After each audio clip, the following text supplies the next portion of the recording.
How do I negotiate my seed investment? The rules for negotiating seed stage investments are totally different than later stage investing. I've been involved in dozens of seed stage investments, and while they should be simple, it's easy to screw it up. And I don't want that to happen to you. And that's what today's video is all about. I share with you how you can get your seed stage investment done. I hope you like it. Hi, I'm Brett. On my channel, I help early stage startup CEOs like you raise your money and grow your startup. So if this sounds like you, then hit the subscribe button and the bell so you get notified every time I release a new video.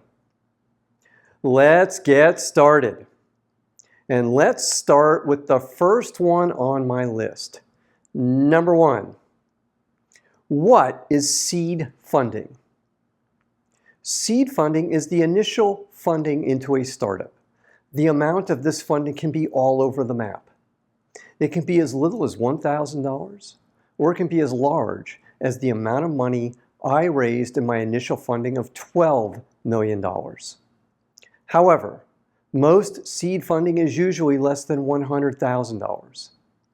If you look at the sources of funding I'm showing here, seed funding is usually provided by some combination of yourself, friends, family, your co-founders, and maybe angel investors.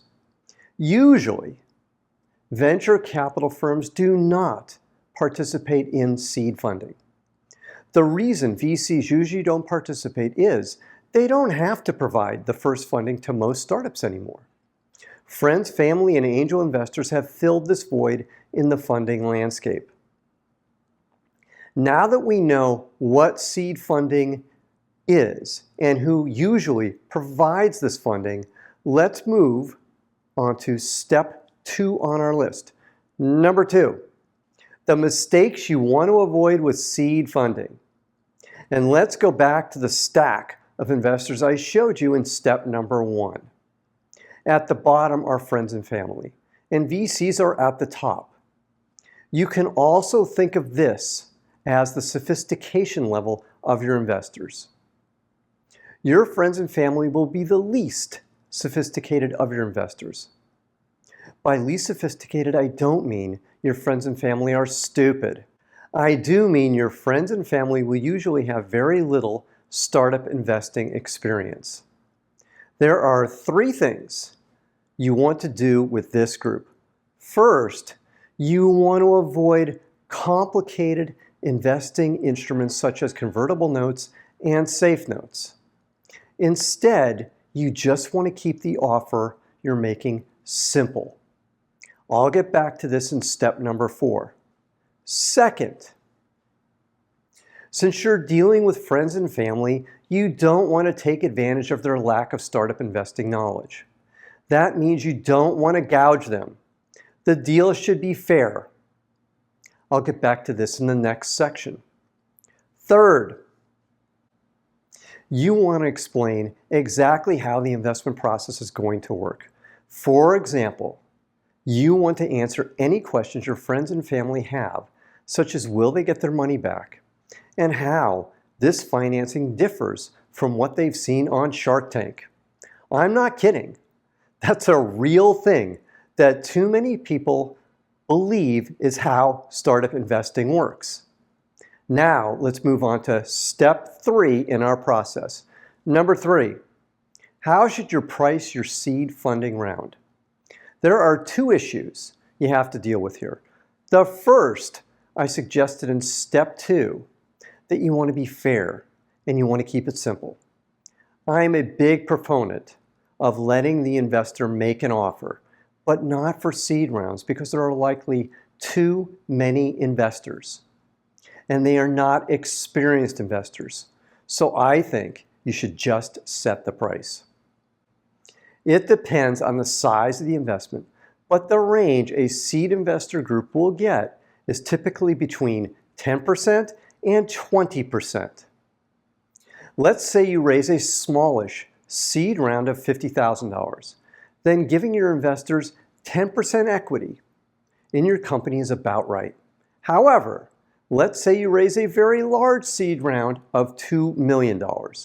Then your investors would likely get 20% of the company. The second issue you may deal with is your rich uncle that wants too much of your company. For example, let's say your uncle wants to invest $200,000, but he wants 50% of the company. The problem with this type of deal is that experienced angel investors and VCs will not want to invest in your company because you and your co-founders will own too little of the company. Your challenge will be convincing your uncle that he actually would cause your company to fail if you took that deal. Next, we're on to number 4 on our list. Number 4, how do you structure your seed funding? Improperly structuring your company is one of the classic mistakes that too many startup CEOs make. You want to make sure that you set up your company correctly. So I strongly recommend you find an experienced lawyer that's done a lot of seed financings. You don't want to scrimp on this. The nice thing is, these agreements are straightforward and easy for an attorney with experience. The second issue you'll want to make sure you get right is how to treat the investment your co-founders make in your company. For example, let's say you and your co-founder decide on a 60-40 split of the equity. And let's say each of you invest $50,000 in your startup. Let me explain how this should work. You start with the 60-40 split of the equity as I'm showing in this table. You and your co-founder agree that, as investors, your $50,000 investment gives each of you 5% preferred stock. You should treat the $50,000 investments as investments. This is separate from the equity you get as a founder. Now, we have to do a little math to show what the final equity ownership is. Because you've given 10% of your company to your investors, you and your co-founder own 90% of the company as founders. So here's how this works. Your ownership will equal 5% plus 90% times 60%, which equals 59% total.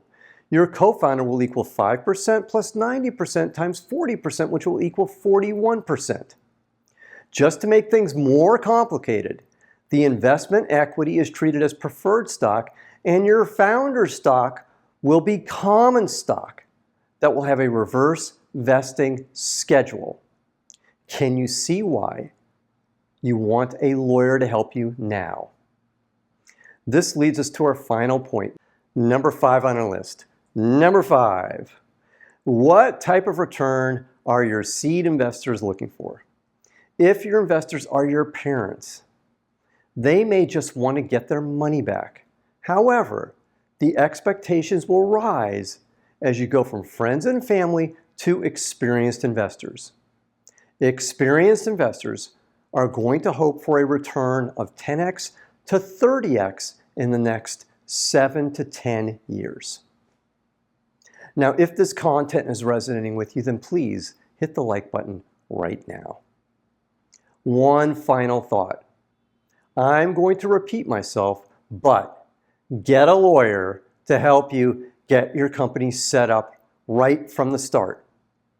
I've worked with too many CEOs that have had to unravel agreements that were improperly set up. It will be worth every penny you spend to get this right. Now, what did you learn from today's video? Put your answer in the comments column below today's video.